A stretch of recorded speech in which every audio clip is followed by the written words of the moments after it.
Okay, so left hand one was your before, right hand one is now your after. So your right side on this side here on the after is a little bit nearer the target, a bit more tilted up and stuff, and your left hand grip now, okay, it's like stronger. We can see a bit more of those two knuckles here and stuff on your left hand, and you just look to me a little bit more in that Y shape that we're looking for, okay? Almost like your chest is a bit more around this way, your shadow looks a little bit more over the shoulder, you're just facing the ball a bit better rather than where you were before tilted, okay?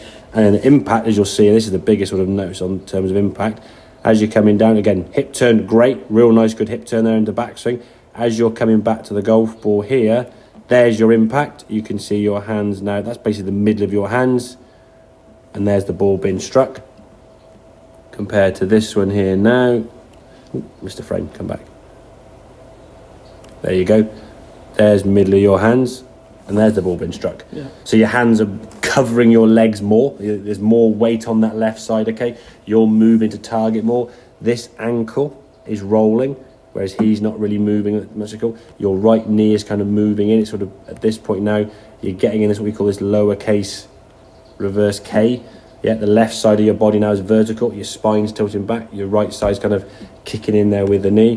Whereas this one now, you're sort of just leaning back a little bit too much. This side now is kind of leaning backwards more. Yeah. And this is what lends itself to hitting the ground behind the ball, thinning it, topping it, or hitting the ground heavy and you just fatted, okay? But this movement now with your hands was really because your grip was a little bit weak. Your club originally was going back and you had that slide with the hip which encouraged that left to right. Yeah. And then the way of fixing the club face being open or to the right at target was just basically scoop flick your hands. And you got pretty good at doing that. Yeah. But when it didn't quite go so well, when the club was just incrementally longer, as in with the hybrid, you just weren't able to control that club as well. Yeah. If you were trying to write your name with a pencil and your hand was that far from the paper, you'd probably be okay. If you were this far from a foot off the paper trying to write, you'd struggle to get any kind of consistency with writing. Okay. So having that control, obviously, the nearer we are to it, the better. However, we've got to get used to hitting longer clubs. There are going to be parts of the game you have to use your longer club. You can't say, well, I'll just chip it on the fair with a 7-iron, okay? Yes, you wouldn't lose a golf ball, but it wouldn't be as much fun with it, okay? So get that body, turn hips as you are there. Hip turn now is really good. Head stay nice and stable there. Looks in a really, really good. But it's a bit longer than probably you may need, but because you're able to turn more now, you just get further than you're used to. In the past, when you slid your hips, you had resistance against turning, so you had to try and turn more than you needed to, yeah? Now you're turning better. You're able to go back a lot further. As you come back, the ball's a nice shift into impact. Lovely impact there now. And then through the target.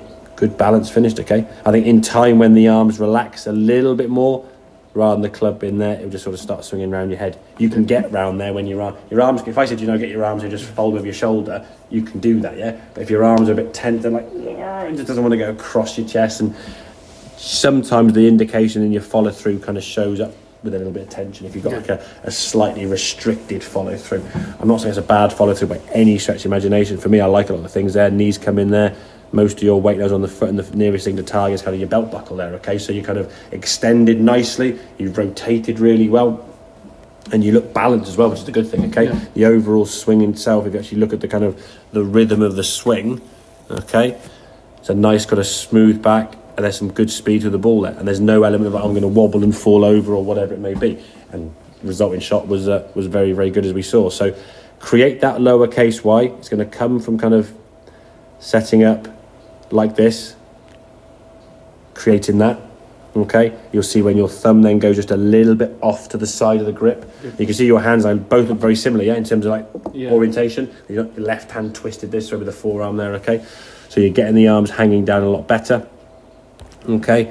Once you've kind of got that set up there now, your left hand goes there, your right hand goes underneath, and then you keep your hands slightly nearer, as I said, towards the lead thigh. So in time, I think we'd get a little bit more there. Okay. Don't go too much too soon, but use reflections, use mirrors so you can kind of get yourself, I suppose after a bit of practice, your hands might be here rather than there, and then they go to there, and then they move over just sort of gradually bit by bit. Because at the moment, it still feels a little bit weird, if we're honest. Yeah. But over time, maybe next 2 games of golf, for doing this, where you are there on the right-hand side, won't feel weird. Normal, and then you move it a little bit more, and then feel a bit weird again.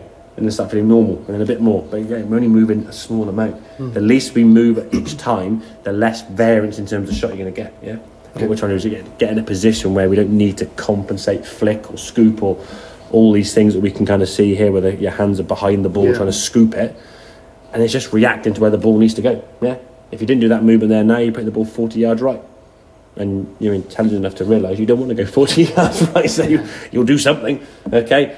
And there are many different ways that people try to send it in a different direction. Yeah. Yeah. Make sense, buddy? Yeah? Yeah, it does, yeah. Good. I'm very good at saying that it's pleasing that right hip movement there is as good as you're turning there now. You're making a nice rotation there. Just building in this sequence now at address. Once you got that, mate, you'll be laughing, yeah? Yeah. Good stuff, right?